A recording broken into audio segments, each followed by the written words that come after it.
안녕하십니까. 조선일보 경제부의 박사기자 방현철입니다. 이 시간은 받으면 많이 버는 방현철 박사의 머니머니 시간입니다. 오늘은 전에도 한번 나오셨죠? 최성환 박사님 모셨습니다. 안녕하세요. 네, 안녕하세요. 전에도 나오셨지만 그래도 짧게 좀 소개 부탁드리겠습니다.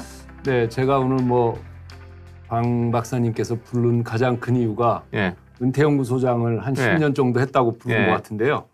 하여튼 경제학을 바탕으로 은퇴연구를 꽤 오래 했습니다. 예전에 이제 한화생명 은퇴연구소장 꽤 오래 하셨습니다. 그래서 오늘은 이제 베이비 부머의 은퇴 전략 이런 얘기를 좀 해보도록 하겠습니다. 주제는 백만장자가 아니라 연금장자가 되라 이런 얘기로 한번 해보도록 하겠습니다. 일단 베이비 부머의 은퇴 전략 이 얘기를 왜 좀 준비하게 됐냐면 지금 한국에서 1차 베이비 부머 그러면 1963년생부터 55년생까지 그렇죠. 그렇게 얘기하는데 63년생 그러니까 1차 베이비 부머의 막내 정도 되시는 분들이 이제 올해 만으로 이제 60이 되셨어요. 그래서 이게 또 공식 또 정년 나이가 됐는데 이거 어떻게 좀 전략을 짜야 되고 어떤 생각을 좀 가져야 되는지 이런 얘기를 좀 해보려고 합니다. 이분도 이제 베이비 부머 분들 어떻게 좀 은퇴 좀 준비가 잘 돼 있는 걸까요? 또 어떨까요? 전반적으로 보면 절반 이상이 은퇴 준비가 잘 안 돼 있다. 그렇게 이제 이야기를 할 수가 있는데 그럼 무슨 근거로 은퇴 준비가 안 돼 있다고 하느냐 이렇게 이제 말씀을 하실 것 같은데 이 통계청의 이제 가계금융복지조사 2022년도 결과에 따르면 이 가구주가 은퇴하지 않은 그 가구의 52.6%가 은퇴 준비가 잘 안 돼 있다. 아직 은퇴 전인데 준비가 안 돼 있다가 절반. 내가 그 미래를 보니까 잘 안 돼 있다. 근데 잘 돼 있다는 사람이 10%가 안 돼요. 8.7%예요. 그러면 가구주가 은퇴한 가구. 이미 은퇴한 가구. 그렇죠. 그 가구에게 그럼 생활비가 충분하십니까? 이렇게 물어봤더니 생활비가 부족하다 하는 사람이 57.2%예요. 이거 절반 넘어가네요. 이건 10명 중에 6명 정도가 이제 이거 내가 좀 먹고 살기 힘들다 이런 생각인데 그러면 충분하다라고 대답한 사람은 그럼 또 몇 %냐면 이것도 10%밖에 안 돼요. 10.3%에 불과한데 근데 이분들이 보면은 이제 보통 우리가 서울에 살 때는 적정 생활비가 어느 정도냐 그러면 국민연금공단에서 내놓은 건 277만 원, 혼자 살면은 한 177만 원, 또 최소로 생활비를 어느 정도 생각하십니까 하면은 부부가 한 200만 원, 혼자서는 한 124만 원인데 여기에 부족한 분들이 그만큼 많다는 거죠. 그 많은 분들이 지금 아직 은퇴 준비 안 돼 있다 이렇게 얘기를 하고 계시는데 그래도 일단 좀 강남에 아파트 한 채 있으면은 그래도 백만장자라고는 부를 수 있잖아요. 왜냐하면 다 백만장자라는 게 10억 이상 재산 가지신 분이니까 아파트 하나면 10억은 넘어가니까 강남의 아파트는 그럼 집 한 채 있으면 어느 정도 노후 준비 됐다 이렇게 얘기할 수 있을까요? 글쎄요, 이게 이제 오늘 타이틀을 그냥 딱 아주 그 임팩트 있게 주셨는데 이게 뭐냐면 백만장자가 아니라 연금장자가 필요하다는 거 그 말에서 온 것처럼 내가 집 한 채 있다. 그래서 그런데 내가 쓸 돈이 없다. 그러면은 이게 뭐냐면 가난한 거죠, 일종의. 현금 흐름이 있어야 된다. 그렇죠. 캐시플로우가 있어야 되는데 그래서 요즘 뭐냐면 방 박사님 대학 때 만난 커플을 캠퍼스에서 만났다고 캠퍼스 커플이라고 그러잖아요. CC. 요새 시대가 좀 바뀌었잖아요. 그럼 CC도 있겠지만 요새 BC와 MC가 더 유행이라고 하거든요. BC, MC요. 복지관 커플, 문화센터 커플. 근데 왜 이야기를 하느냐 하면 그럼 복지관하고 문화센터에서 가장 인기 있는 남자나 여자가 누구냐 이거죠. 그래도 와서 간식도 한번 내고 밥도 한번 사는 사람이잖아요. 근데 그런 사람들이 대부분 뭐냐면 연타남, 연타녀더라. 연금 타는 남자, 연금 타는 여자군요. 그러니까 이게 연금이 좋은 게 이 월급처럼 정해진 날짜에 꼬박꼬박 들어오는 거예요. 그 캐시플로잖아요, 이게. 현금이니까 그걸 내가 대중을 잘 해가지고 요령 있게 쓰는 거니까 그거 있는 사람하고 없는 사람하고 차이가 굉장히 큰 거예요. 그럼 현금 흐름 생각하면 그러면 노후 대비를 해서 월세 나온 아파트, 상가 이런 거 해주면은 현금 흐름 나올 거 아닙니까? 이건 노후 대비 잘 돼 있다 이렇게 얘기할 수 있을까요? 잘 준비한 분이야 가능하지만 그래서 결론부터 말씀드리면 아파트는 예스, 상가는 노. 그 아파트는 사실 교통 좋은데 특히 그 요즘 뭐 전철, 요새 전철이 뭐 한역만 있어도 되지만 가급적이 뭐 요새 더블 역세권 뭐 여러 가지 더블 이런 얘기도 역세권 있죠. 이런 데서 뭐 조금 그리고 나이가 들면은 오히려 좀 걸어 다니는 게 좋아요. 그래서 뭐 10분, 15분, 20분 정도 되는 거리에도 이렇게 그런 그를 사놓으면은 어떻게 돼? 물론 뭐 가까우면 더 좋지만은 그건 또 비싸잖아요. 근데 그런 데 사놓으면은 이게 뭐 아파트는 항상 이사 들어오고 이사 나가고 그래요. 그러니까는 뭐 요즘 또 값 떨어지고 좀 있다가 미분양 나면은 그런 걸 빨리 하나 사두시면 좋은데 상가는 어떠냐면 요즘 뭐 이대 앞에 가면은 공실이 뭐 절반이 넘는다고 하는데 얼마 전까지만 해도 조물주 위에 건물주. 그렇죠. 근데 요즘 건물주의 한숨 소리가 엄청 크게 들리거든요. 만약에 상가를 내가 하나 샀어. 그런데 공실이 났어. 그러면 관리비를 누가 내야 되겠습니까? 제가 뭐 주인이 내는 거죠. 그래서 상가는 정말 좋은 목에 우리가 부동산 하면은 뭐가 되겠습니까? 뭐 첫째도 입지, 둘째도 입지, 셋째도 입지. 셋째도 입지잖아요. 그리고 주식은 타이밍. 그러니까 좋은 타이밍에 또 합치면은 좋은 시기에 좋은 물건을 싸게 사가지고 있으면 돈이 되는데 상가는 이게 너무 그 플럭추에이션, 업앤다운이 많아요. 그렇지만 아파트는 굉장히 안정적으로 그 월세를 받을 수 있기 때문에 뭐 조금 가능하다면 돈을 좀 더 들여서라도 아파트가 좋겠다 이런 생각입니다. 그런 식으로 또 현금 흐름을 만들 수 있는 그렇습니다. 방법이 또 있겠네요. 또 이제 베이비 부모들 그렇다면 이제 예전에 이제 자녀들한테 이제 노후 생활비를 좀 받아 쓰시는 분들 많았잖아요. 근데 베이비 부모들은 그걸 기대할 수 있을까요? 그러면? 제가 우리나라 중장년의 오해 3가지를 들고 왔습니다. 오해요? 오해를 3가지가 있는데 하나는 나는 100살까지 못 살 거야. 다 100살까지 살 것 같습니다. 두 번째는 내 자식은 다른 자식과 다를 거야. 뭐 다른 집은 몰라도 내 자식들은 그래도 꼬박꼬박 내 노후를 위해서 챙겨주겠지. 세 번째, 내 배우자는 다른 배우자와 다를 거야. 이거 다 오해입니다. 그러니까 실제로 보면 통계청의 사회조사에 따르면 부모를 가족이 돌봐야 한다는 응답이 2002년에는 몇 %냐면요. 70.7%였습니다. 그런데 작년 2022년에는 그 응답 비율이 20% 아래로 떨어져가지고 19.7%예요. 20년 전만 해도 다 부모를 모셔야 된다 그랬는데 20년 만에 확 떨어져 버렸네요. 이게. 그러니까 믿을 건 나밖에 없다. 이런 생각으로 노후 준비를 해야 된다 이렇게 말씀을 드리겠습니다. 그렇다면 결국 노후 준비를 하려면 연금이 이제 필수, 현금 흐름이 나오려면 연금이 필수적으로 일단 있어야 될 것 같은데 이 국민연금 일단 이게 보니까 한 58만 원 정도 월 평균 나오는 수령액이 이게 상당히 부족할 것 같아요. 이거 어떻게 좀 연금을 어떻게 좀 준비하는 게 좋을까요? 근데 이 58만 원이라는 게 이제 노령연금을 받는 519만 명 전체 평균이에요. 그런데 이제 그 중에 20년 이상 연금보험료를 납입하고 받는 사람은 그나마 그래도 98만 원 정도 받거든요. 2배는 받네요. 그리고 근데 또 그렇게 많지는 않은 게 이게 아까 제가 519만 명이 이제 노령연금을 받는다 그랬는데 이 중에 100만 원 이상 받는 사람이 54만 명밖에 안 됩니다. 그러면은 10분의 1? 10분의 1 정도? 그러면 앞서 말씀드린 국민연금에서 조사한 적정 생활비 277만 원에 거의 뭐 180만 원이 모자라고. 모자르네요. 혼자 산다고 하더라도 뭐 한 80만 원 정도가 모자라니까. 그래서 요거를 그러면 우리가 뭐 국민연금만 또 기대는 건 아니잖아요. 뭐 개인연금, 퇴직연금, 뭐 요새 뭐 IRP다, ISA다 많잖아요. 그러니까 그런 거를 이제 좀 준비를 다른 연금 상품들도 좀 준비를 해야 되겠네요. 그렇습니다.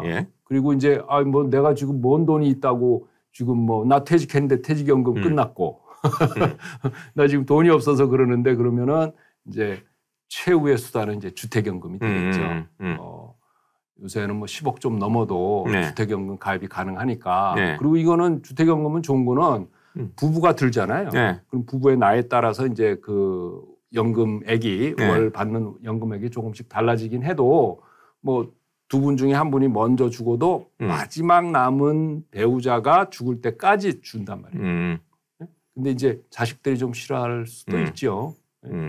집이 사라진다. 네. 내가 받을 집이 사라진다. 저건 내 거 아니야 그랬는데 네. 부모님들이 다 쓰고 죽자 이러면 좀 그런 건 있지만 근데 요즘 자식들도 아니 뭐 자기가 뭐 공양할 게 아니면요. 아니면은 예. 그래서 뭐 한 5년 전쯤만 해도 부모가 그 이제 주택연금 가입했다 이러면은 와가지고 따지고 그래서 막 그 저기 취소하고 그런 경우 있었는데 네. 요새는 뭐 그게 많이 줄었다고 합니다. 또 이제 연금을 이제 쌓는 것도 중요하지만 인출 전략 어떻게 빼서 쓸 것이냐 이것도 중요할 것 같은데요. 어떻게 좀 하는 게 좋을까요? 이게 우리가 버는 것보다 네. 쓰는 게 더 중요하다고 연금을 넣어놓고 이거 전부 종신으로 하는 경우가 많았거든요. 네. 예전에는 뭐 당연히 나 죽을 때까지 받아야 되는 거 아니냐 이렇게 생각을 했는데 제가 이제 한 10년도 더 전에 은퇴연금 소장이 딱 되고 보니까 그때 유행한 거 아마 기억하실 것 같은데 박고선 그래서 뭐 7억 만들기, 뭐 10억 만들기. 이 7억 만들기가 어디서 나왔냐면 노후가 30년인데 월 200만 원씩 필요하니까 200 곱하기 12 곱하기 30년 하면 7억 2천. 그다음에 이걸 300만 원으로 하면 10억이 돼야 된다. 근데 제가 들어와서 한 얘기 아니 어떻게 마련해요? 그걸 어떻게 마련해? 그러니까 젊어서부터 조금씩 연금을 들어놓는데 그리고 어떻게 30년 동안 200만 원을 계속 쓰는 그런 전략이 아니고 저도 이제 60대입니다만은 60대의 그 생활비 중에서 가장 많이 나가는 돈이 어떤 돈일 것 같습니까? 글쎄요, 제가 안 돼봐서 생각합니다. 경조사비. 경조사비가 꽤 많이 나갑니다.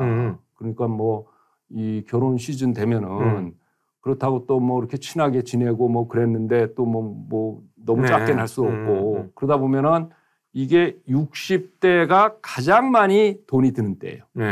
그 다음에 이제 70대고 80대 되면은 이제 애들은 다 갖고 이제 시집장가 다 갖고 뭐 친구들도 보면은 이제 뭐 서로 이제 죽는 일밖에 안 남았는데 그리고 여행도 예전만큼 못 다닙니다. 그러니까 60대는 야 내가 이제 은퇴했으니까 여행도 다니자 해외도 가자 왜 하필이면 코로나가 터졌느냐 뭐 이러지만 그래서 저는 이제 60대에 많이 쓰고 그 다음에 70대가 되고 줄여가고 쭉 계속해서 줄여가는 전략 그게 이제 단계적 인출 전략이다 이렇게 말씀을 드리거든요. 그러면 뭐 60대는 나는 조금 여유 있게 쓰겠다 하면은 월 400을 만들어 놓고 야 그럼 내가 70대 가면 300 80대 가면 200이면 충분해 지금 돈으로. 그러니까 그런 전략을 그 연금을 들 때부터 가지고 들고 받을 때도 나는 요거 10년만 받겠어. 요건 20년 받는 게 좋겠어. 국민연금은 딱 깔아놨잖아요. 또 만약에 주택연금을 들었다면 이거는 깔아놨다는 게 이제 나 죽을 때까지 나온다 이거죠. 나오니까. 기본적으로. 고위에다가 얼마를 더 얹어서 60대, 70대를 보낼 거냐. 요 전략을 잘 생각해야 돼요. 또 연금이 좀 부족하면 조그만 뭐 스몰 일자리라도 구해야 될 것 같은데 이건 어떻게 하는 게 좋을까요? 요것도요. 우리의 발품에 따라서 성과가 많이 달라진다. 근데 일자리라는 게요. 꼭 소득뿐만이 아니고 건강도 줘요. 이거 내가 그래도 일을 해서 돈을 받는 거. 얼마 전에 제가 유튜브를 보니까 그러니까 좀 어르신들이 모여서 사는 곳이에요. 그런데 그 농장에서 또 일을 해 이분들이 일을 하고 그다음에 상추를 이렇게 다 아주 정성스럽게 해가지고 포장을 하는데 그게 뭐 하나에 뭐 포장하는데 10몇 원이야. 근데 그게 모이니까 뭐 하루도 꽤 되고 그래서 이제 주마다 이제 돈을 받는데 몇만 원씩 받는 거예요. 그래서 야 이게 참 내 할 일도 있고 기분도 좋고 또 이제 내가 이거 가지고 그분들이 또 그 마이크로버스를 타고 장날에 나가요. 그러면 이제 사고 싶은 거 사는데 막걸리도 사오고 그러면서 이건 내가 번 돈으로 샀다고. 그래서 그리고 이제 그럼 뭐 그런 일만 있느냐. 이제 서울에서는 사실 이게 좀 경쟁적이에요. 뭐 CCTV 관제탑에서 일을 한다든지 뭐 또 저기 뭐죠 버스 전용차로 감시원을 한다든지 뭐 이런 또 이제 동해나 구청이나 이런 데 가면은 그 고객 응대 이렇게 안내하는 것도 이제 그런 것도 이제 다 뭐 이번에 보면은 60대의 고용률이 뭐 20% 넘었다고 그런 게 다 거기서 나온 거거든요. 근데 한 번은 제가 친구들이랑 이제 밥을 먹으려고 그랬더니 한 친구가 아니 나는 주중에는 안 돼 그러는 거예요. 우리 보통 주중에 만나잖아요. 그래서 이제 그래 그럼 주말에 만나자고 그래서 주말에 만나니까 그 친구가 하는 말이 뭐냐면 아이 최 박사 난 말이야 지금 요즘 홍천에 사는데 거기서 공공 일자리를 얻은 거예요. 그래서 너 얼마 받냐? 그랬더니 210만 원 받는데요. 꽤 많이 받으시네요. 뭐 최저임금 정도 받는 거죠. 그러면서 하는 말이 이거 주중에 나오면 안 돼. 나 저 반차 쓰거나 그래야 되는데 그거 자꾸 쓰면은 잘려나. 그러니까 이게 좀 지방으로 가면 그런 일자리가 굉장히 많대요. 그러니까 뭐 그것도 발품을 많이 팔아야 되겠네요. 그러니까. 그럼 뭐 또 뭐 자격증이 필요해. 그러면 또 이제 뭐 필요한 자격증 내 아는 분 중에 그런 직종에 누가 근무하는가. 뭐 자격증만 있다고 또 취직되는 건 아니잖아요. 그리고 네트워킹을 잘 할 수 있는 쪽으로 뭐 주택관리사, 뭐 조경관리 기능사, 또 뭐 복지 쪽에 관심이 많은 분들은 사회복지사, 간호조무사. 우리 조카 중에도 40 넘어가지고 간호조무사 해가지고 거기 요양원 같은 데 근무하겠다고 그런 사람도 있거든요. 그럼 미리미리 따놓고 또 젊었을 때는 봉사하다가 나이 들면은 뭐 기초연금, 저기 최저임금 정도 받고 하면은 참 좋습니다. 요새 뭐 60대라고 그래도 다 건강하시잖아요. 그럼요. 그러면 그것도 이제 조금 일을 하면 또 건강식인데도 도움이 되고. 근데 이제 노후에 이제 아프면 근데 또 이게 돈인데 이 돈도 많이 좀 많이 들어가고 의료비나 또 간병비도 부담이 되고 그럴 때 이러는데 이제 이 건강보험은 좀 어떻게 좀 준비하는 게 좋을까요? 그러니까 우리가 노후에 5가지 적, 그러니까 노후 5적 제가 이름을 붙였는데 그 중에 첫 번째가 질병이에요. 그리고 이제 장수. 오래 사는 것도 이게 축복일 수도 있지만 너무 오래 살면은 참 골치 아프고요. 그다음에 요즘 이제 제가 물가 했을 때 사람들이 에이 뭐 물가도 낮은데 요즘 물가 상당히 올랐습니다. 그다음에 세금, 그다음에 자녀.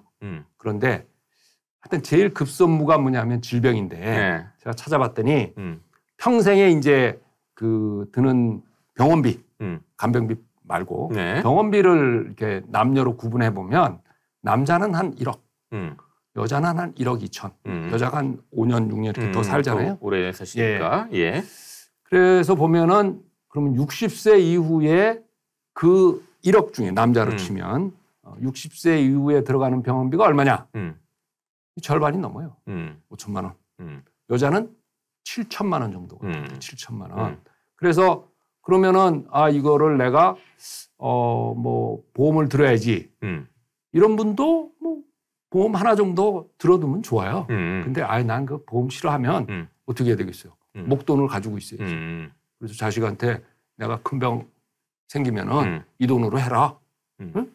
또 그거 알면은 또 자식이 뺐을 수도 있어요. 그러니까 잘 이제 자기가 필요한 의료비는 자기가 어떻게 좀 마련해 두는 게 좋겠다. 마련하는 게 좋습니다. 이제 조금씩 마련하려면 이제 똘똘한 건강보험 하나 들어놓으시고 요새는 또 간병비가 많이 든다고 하니까 간병비까지 포함한 건강보험이 나와 있거든요.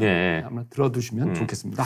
그러니까 이제 좀 베이비 부모 은퇴 전략 해가지고 하신 분들 얘기를 좀 주로 한 것 같은데 사실 쭉 얘기를 들어보니까 이 노후 되기 전에 미리 전략을 좀 짜놓을 걸 이런 생각이 드는데 어떤 전략을 좀 미리 짜두는 게 좋을까요?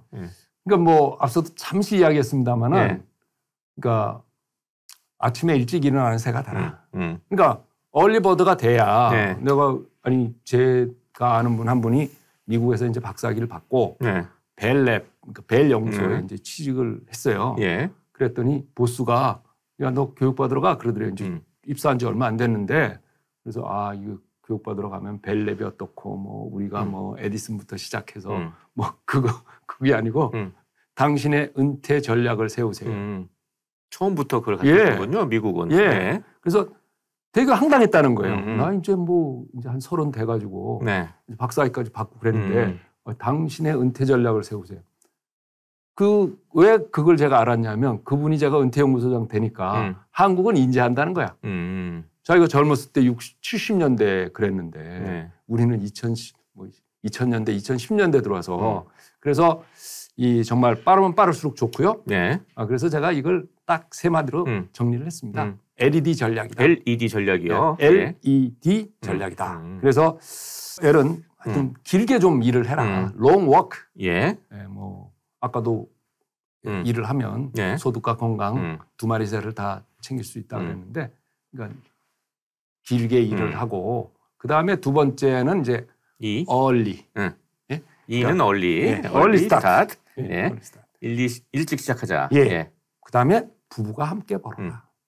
더블 인컴이네요. 예, 더블 인컴. 그래서 LED 전략. LED. 예. 이게 노후의 어둠을 밝혀주는 LED 생각하면 참 밝죠. 예. 예? 그래서 오래 일하고 일찍 시작하고 부부가 함께 벌면 내 노후가 갈수록 튼튼해지는 거죠. 예. 예, 그래서 젊은 분일수록 이 LED 전략에 철저하게 임하시길 바랍니다. 예.